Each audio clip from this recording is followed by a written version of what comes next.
જૂનાગઢના માળિયાહાટીના ગળુ ગામમાં પીજીવીસીએલ કેબલની ચોરી અંગે ચોરવાડ પોલીસ સ્ટેશનમાં ફરિયાદ નોંધાઈ હતી।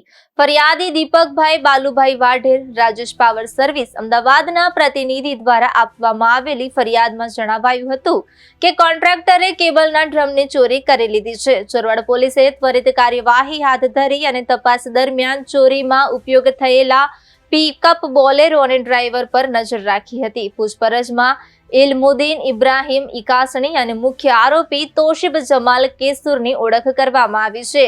પોલીસે જણાવ્યું કે ચોરાયેલા કેબલની કુલ લંબાઈ 2700 મીટર અને કિંમત ₹4,17,447 છે। ચોરવાડ પોલીસ સ્ટાફ જેમાં પીએસઆઈ મધરા અને પીએસઆઈ સોલંકી સહિતની ટીમો સામેલ હતી।